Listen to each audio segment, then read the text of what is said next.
El día de hoy voy a hablar algo sobre las lesiones quísticas pancreáticas y el confocal, pero quiero hablar también algo o hacer una breve introducción sobre la parte básica del ultrasonido endoscópico para entender por qué las nuevas tecnologías son importantes en las lesiones quísticas pancreáticas. Este es mi disclosure.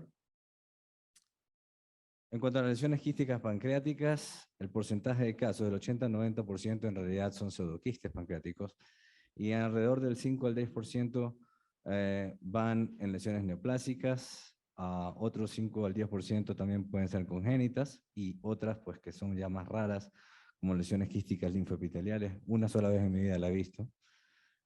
Y se caracterizan por no tener absolutamente, cuando uno realiza la aspiración de líquido, pues no hay absolutamente nada, ni amilasa, ni lipasa, ni nada. Y lesiones infecciosas por parásitos, que también he visto. Hasta el 24% de las autopsias pueden tener lesiones quísticas pancreáticas y la mayoría son incidentales. Los rangos de una exactitud diagnóstica varían del 20 al 88%. Por eso son extremadamente difíciles de diagnosticar y extremadamente de tomar decisiones terapéuticas en ella. Hay que comparar las imágenes de las tomografías, de la resonancia y el ultrasonido, porque hay, muchas veces hay una falta de buena calidad en las imágenes que cuando comparamos todas estas tecnologías, y muchos errores son basados en los datos morfológicos que encontramos. Hasta 40% de las lesiones neoplásicas pueden ser mucinosas y serosas y son diagnosticadas este 40% como pseudoquistes. Entonces, todos estos problemas, pues, bueno, son varias imágenes tomográficas, ¿verdad?, de lo que nosotros encontramos, y nos podemos encontrar con muchos pacientes y muchas veces podemos confundir imágenes. Muchas veces me envían informes con diagnósticos de pancreatitis crónica y en realidad terminan siendo, en muchas ocasiones, IPMNs con pancreatitis crónica asociadas, o me envían tumores con lesiones, con adenocarcinomas, pero que tienen en realidad un componente de lesión quística degenerada, cuyo comportamiento es completamente diferente, y esto es importante porque es mandatorio saber qué tipo de lesión tenemos para mandar a tratar a este paciente si sí o si no, ¿verdad? En cuanto al ultrasonido endoscópico, pues nos permite una mejor resolución de la imagen, nos permite tomar líquido y mandarlo a analizar. Hoy en día ya no solo analizar es decir, la biología, ¿verdad? La amilasa, la lipasa, el CA19-9, sino también hoy día ya podemos analizar el DNA. En Ecuador no lo hacemos, no sé si lo hacen aquí en Colombia, pero sé que en Estados Unidos lo hacen y en Europa lo están comenzando a hacer, ¿verdad? Y es un excelente método de diagnóstico. Ya también podemos ver las lesiones por dentro, podemos tomar biopsias. Tenemos un sinnúmero de herramientas con ultrasonido endoscópico que nos pueden ayudar al diagnóstico, y de acuerdo a los hallazgos, pues considerarlos con un riesgo maligno a estos pacientes y mandarlos a un tratamiento quirúrgico. No voy a entrar en detalle en cuanto a los pseudoquistes, voy a hablar directamente, son lesiones largas, uniloculares y anecoiques. Generalmente la clínica precede en estos pacientes, aunque muchas veces las lesiones quísticas mucinosas también pueden comparecer con dolor, por lo tanto puede el diagnóstico diferencial ser difícil al momento de dar un diagnóstico, ¿verdad? En cuanto a la aspiración, hay ausencia de células epiteliales y hay células inflamatorias, elevada amilasa y lipasa y baja CA. Entonces, en muchos casos pueden estar infectados. Hasta el 70% pueden haber una regresión espontánea y en algunos casos pueden haber obstrucción gástrica, dolor, fiebre, ¿verdad? Y esto es como vemos las lesiones, y esto es también como lo hemos venido tratando en el tiempo, ¿verdad? Lo hemos venido drenando, y estos drenajes, pues, hemos ido evolucionando en el tiempo en la forma como los drenábamos inicialmente con stent plásticos, que todavía lo podemos usar, y actualmente usando axios, pues trabajamos mucho más rápido en un drenaje de estas lesiones quísticas, y resolviendo el paciente pues de una manera mucho más eficaz, ¿verdad? No voy a hablar sobre esto porque en realidad no tiene importancia. Es importante la epidemiología, porque esto nos ayuda a tener una idea, ¿verdad? Cuando nosotros analizamos en ultrasonido endoscópico, no tenemos que basarnos en la imagen solo, porque realmente en un estudio que nosotros publicamos en World Journal of Gastrointestinal Endoscopy hace poco tiempo, ¿verdad? Cuando analizamos 140 lesiones quísticas pancreáticas, lo que nosotros pudimos ver en diferentes operadores que hacían ultrasonido endoscópico y que ya eran expertos, es que la exactitud diagnóstica varía del 40 al 60%, viendo lesiones quísticas pancreáticas. ¿Qué quiere decir esto? Que es extremadamente bajo la exactitud diagnóstica. Y en algunos casos llega a ser hasta el 30%, siendo expertos. Significa que lo que nosotros vemos no es suficiente. E incluso la historia clínica no es suficiente. ¿Por qué? Porque hay quistes que son uniloculares y macroquistes, sobre todo en las lesiones macroquísticas, en donde más confusión tenemos a la hora de tener un diagnóstico. Claro que hay ciertas características en el modo B, por ejemplo, como los quísticos, las lesiones quísticas serosas, como esta imagen que ustedes están viendo aquí, ¿verdad? Que es muy típica y muy característica y en la cual la confusión no va a haber. La necesidad de aplicar una tecnología muy avanzada tampoco va a ser necesaria, ¿verdad? Porque es muy característico de estas lesiones, ¿verdad? Fuera de las otras características como una lesión bien definida, con pequeñas cavidades, con fluido menos de 5 milímetros dentro de los septos, puede haber a veces calcificación o fibrosis, hasta en 20% de los casos, el CA y la amilasa están bajas, ¿verdad? Entonces, esto nos puede ayudar en el diagnóstico, pero esta imagen es muy característica. El problema es cuando tenemos macroquistes, como les venía diciendo, ¿verdad? En las neoplasias mucinosas, ¿verdad? En el modo B, tenemos, en cambio, ¿verdad? Un nivel de CA elevado, con baja amilasa, ¿verdad? Y epitelio columnar con presencia de mucina. Y considerar que estas son lesiones premalignas y que pueden determinar una degeneración en 17.5% de los casos y una resección quirúrgica si es posible, con una sobrevida de 5 años en más del 60% si son cistoadenocarcinomas. Entonces el comportamiento es completamente diferente. Pero en muchas ocasiones podemos tener estas lesiones y podemos confundirnos. Pueden ser IPMNs, pueden ser lesiones serosas, y también pues es por esto que la evolución de la endoscopía de la econdoscopía ha sido importantísima. Imagínense, una lesión como esta, podemos pensar que es una lesión mucinosa, ¿verdad? Pero en realidad es una lesión neuroendocrina. Y esto pues nos lleva a una confusión diagnóstica en el modo B. Utilizando el modo B no es suficiente, y mi mensaje es claro, no es suficiente para tener un diagnóstico. Y tenemos tecnología como la elastografía en ciertas lesiones, porque muchas lesiones quísticas pueden comportarse como lesiones sólidas o aparecer como lesiones sólidas en el modo B, y podemos tener estas lesiones epiteliales como pseudopapilares, ¿verdad? O tumores de France, por ejemplo, en los cuales pues tienen un excelente pronóstico después de la cirugía y generalmente en mujeres jóvenes con 15% de riesgo de malignidad. Tenemos también las lesiones quísticas congénitas, ¿verdad? Bajos niveles de CA y amilasa. Realmente son raras encontrarlas, pero como les venía diciendo, la gran limitación es esta, ¿verdad? ¿Quién de ustedes, hacen ultrasonido todos ustedes? ¿Quiénes hacen ultrasonido? Bastante gente hace ultrasonido. ¿Quién me puede decir cuál de todas estas lesiones es mucinosa y cuál es neuroendocrina? A ver, mi ex estudiante, ¿cuál es mucinosa y cuál es serosa? Arriba a la izquierda parece mucinosa, ok. ¿Tú qué piensas, Renzo?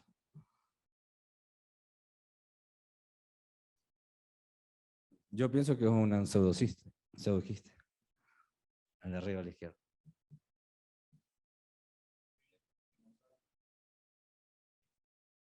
Tú dirías que es mucinosa la de abajo a la derecha. Bueno, veo mucho conversación cuando todo el mundo opina y nadie dice nada, es porque realmente ni yo tengo idea de qué mismo era cada lesión. Para ser honesto, tendría que revisar la histopatología de cada una para poder saber qué es lo que pasó y la historia clínica. Y en realidad, El gran problema de la limitación del ultrasonido endoscópico en el modo B es esta. ¿Sí? Es una gran realidad. Esto ha sido evaluado en varios estudios, no solo nosotros, ¿verdad? Entonces el problema es que las lesiones macroquísticas, ¿verdad? Pueden ser mucinosas, neuroendocrinas, pseudoquistes, tienen baja sensibilidad y especificidad para la caracterización del ultrasonido endoscópico. Y como les decía, en el modo B las características pueden ir de 50 a 73%, en nuestra serie va del 40 al 60%, incluso en 30% en media, en ciertas lesiones que son más difíciles. La citología nos aporta una sensibilidad de 60 a 94%, un tejido adecuado en 31%, los marcadores tumorales con un CA mayor de 192 tienen una sensibilidad de 80%, amilasa y lipasa también nos ayuda muchísimo, el string test tiene una sensibilidad del 41 a 60%. Entonces ustedes ven, es muy variable, por lo tanto no podemos definir con exactitud, a pesar de tener la biopsia, pues un diagnóstico eficaz, ¿verdad? Pero hoy en día hemos evolucionado, ¿verdad? Y tenemos varios métodos de diagnóstico. No voy a hablar solo sobre confocal, voy a enfocar mi charla sobre confocal porque fue lo que me pidió Renzo, ¿verdad? ¿Qué es lo que nosotros podemos ver, ¿ve? Podemos ver en endomicroscopía las lesiones serosas claramente, son mucho más vascularizadas, como las hojas, ¿verdad? De las plantas versus las lesiones mucinosas, que son los IPMNs, por ejemplo, que son como las uvas, ¿verdad? Pero cuando tienen grados de degeneración, en este caso era una paciente que tenía una lesión ya con zonas de degeneración, ¿sí ven? Ya se pierde esa característica y definitivamente esta paciente fue encaminada. Pero adicionalmente también podemos verlas, o ya no, porque ya no tenemos la fibra del SPY cuando la teníamos, la podíamos ver por dentro y diferenciar. Y también hoy en día también podemos tomar biopsias, que también es un poco más económico. Voy a hablar rápidamente sobre el contraste. El contraste nos ayuda a diferenciar bastante bien, nos ayuda a determinar si en realidad son neoplásicas o no neoplásicas, para hacer directamente, pseudoquistes o lesiones neoplásicas, ¿verdad? Y adicionalmente nos ayuda a ver si hay módulos intramurales o no, ¿verdad? Los resultados son bastante buenos y hasta cierto punto tienen un cierto costo, ¿verdad? La elastografía también ha ayudado bastante. Y el uso del contraste, ustedes ven, esto parecía una lesión sólida y en realidad una lesión quística serosa, ¿sí ven? Entonces, ¿cómo cambia el approach terapéutico? Y este paciente en realidad no necesita un tratamiento terapéutico, solo necesitaba hacer un seguimiento en, en la evolución clínica de él, ¿verdad? Hoy en día contamos también con una nueva tecnología que es el Detective Flow Imaging, que es la sustitución del contraste. Ya no necesitamos usar las ampollas de contraste, ¿verdad?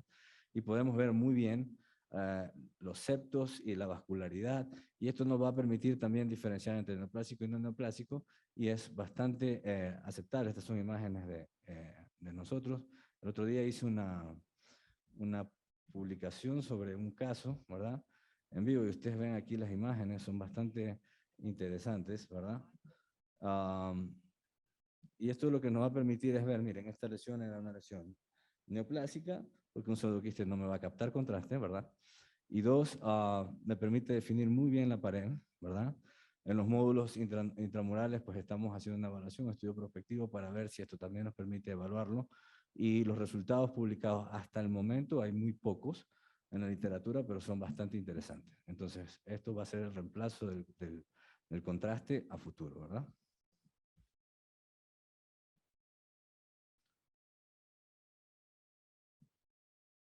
También nos sirven para otro tipo de lesiones, pero bueno, estas son imágenes comparando con el contraste.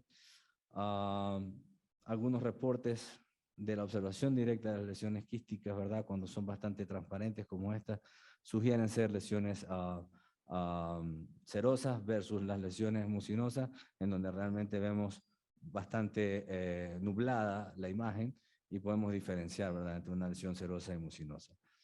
Ahora voy a hablar sobre el confocal, ¿verdad? Las primeras imágenes fueron bastante interesantes, los primeros estudios, el estudio INSPECT y el estudio DETECT mostraron una especificidad bastante alta y la sensibilidad aumentó mucho más en el estudio DETEC, ¿verdad? Con una sensibilidad del 100% para definir lesiones mucinosas versus serosas. Pero en el tiempo nos fuimos dando cuenta que también teníamos ciertos otros patrones que estábamos dejando pasar por alto en la evaluación de las lesiones, ¿verdad? Como por ejemplo el patrón en mosaico, ¿verdad? Con bordes epiteliales en las lesiones mucinosas, asimismo con el vascular el network que podíamos ver en las lesiones císticas serosas también. Y ante eso, este fue un trabajo muy interesante que hicimos en conjunto con multicéntrico, ¿verdad? Que fue ideado por la Universidad de Ohio y fue realmente un excelente trabajo en donde determinamos en varias lesiones quísticas, ¿verdad? Cuáles eran las características más relevantes dependiendo de las lesiones con el resultado patológico final. Entonces comenzamos a ver pues, estructuras o patrones papilares, por ejemplo, que es muy característica de los IPMN, bandas epiteliares, que lo vemos muy a menudo en las lesiones mucinosas, ¿verdad? Este patrón negro, oscuro, como luz estrellada, ¿verdad? Con brillo, que lo podemos ver en lesiones crónicas inflamatorias, en pseudoquistes y en algunas lesiones mucinosas, ¿verdad? Pero esto es bien característico de las lesiones pseudoquistes porque esto se ve mucho, estos son glóbulos blancos muertos, ¿verdad? Esto se ve mucho en este tipo de lesiones. Podemos también ver el padrón trabecular, que lo vemos en los NET, en los tumores neuroendocrinos, que nunca antes había sido descrito, ¿verdad? Y también podemos ver el padrón de brazos, ¿verdad? Vascular, que lo podemos ver tanto en las lesiones neuroendocrinas, en los IPMN y en los mucinosos. La asociación de ciertas características entre ciertos patrones, la suma de estos patrones es lo que nos permite diferenciar y diagnosticar una lesión mucinosa de un IPMN versus un NET, ¿verdad? También tenemos el Rope Later Pattern, que se ven en los IPMN y en los mucinosos, y el Fern Pattern, que se ven en las lesiones quísticas serosas, ¿verdad? Esto pues arrojó un resultado con una sensibilidad para lesiones mucinosas del 95%, con especificidad del 94%, para las serosas del 99,98% y los tumores neuroendocrinos del 99,98%. Y un capa bastante, entre los observadores, bastante bueno, excelente diríamos, ¿verdad? Lo cual pues creo que son los patrones que hoy en día tenemos que manejar cuando analizamos la endomicroscopía confocal en lesiones quísticas pancreáticas. Por ejemplo, aquí tenemos un ejemplo, ¿verdad? De una lesión mucinosa con el patrón, pues, en bandas, ¿verdad? Que parece como la arena del desierto, que es como yo le llamo, ¿verdad?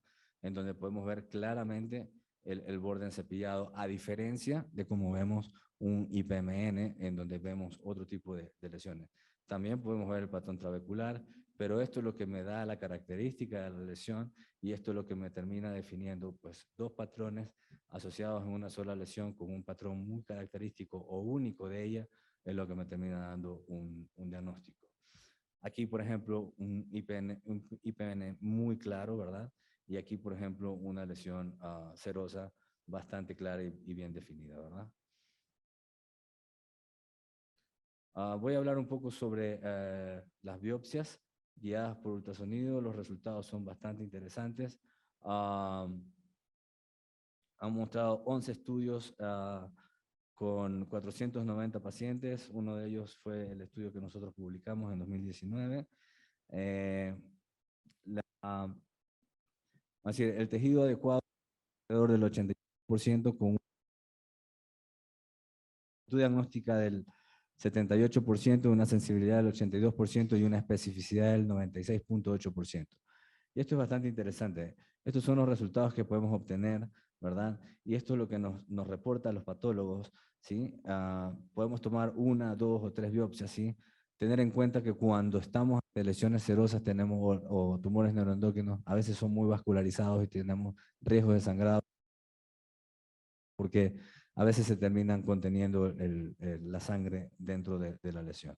Esto simplemente para mostrarles cómo a veces en otras lesiones. Por ejemplo, esto era una pancreatitis crónica, un paciente con pancreatitis crónica, y posteriormente al hacer pancreatitis crónica, utilizando otras tecnologías, comenzamos a ver lesiones como estas, ¿sí? Pancreatoscopías, y comenzamos a ver lesiones IPMN, y el tratamiento cambia completamente. Completamente, y por ultrasonido a veces también tenemos esa limitación de las que no lo podemos diagnosticar o ver, ¿verdad? Estos fueron los datos publicados, ¿verdad?, por nosotros en cuanto a la utilidad de otras tecnologías fuera del ultrasonido endoscópico. Pues lo que vimos es que el confocal tiene una exactitud diagnóstica, una mayor exactitud diagnóstica, un mayor rendimiento diagnóstico del 84%, y que la biopsia Murray, ¿sí?, la biopsia a través de la aguja, pues el 82%. El Spyglass, pues en ciertas ocasiones, cuando va al 81%, pues, y el contraste del 72%. Pero sin duda, la asociación del confocal con la biopsia a través de la aguja, pues tiene una exactitud diagnóstica mayor al 95%, ¿verdad? No voy a hablar mayor, pero es básicamente el resumen de lo que les acabo de decir. Hoy en día, pues, la exactitud diagnóstica es lo que le está haciendo la exactitud diagnóstica, obteniendo o combinando las tecnologías del confocal con Murray, pues tenemos una exactitud diagnóstica alrededor del 95% de los pacientes, ¿verdad? En conclusión, el diagnóstico de las lesiones críticas pancreáticas es difícil en la práctica clínica. Un diagnóstico propio es imperativo para un tratamiento adecuado. Las nuevas tecnologías son complementarias para el diagnóstico y para mejorar la exactitud del diagnóstico de las lesiones quísticas pancreáticas, y poder, pues, tomar una mejor decisión terapéutica en ellas. Muchas gracias.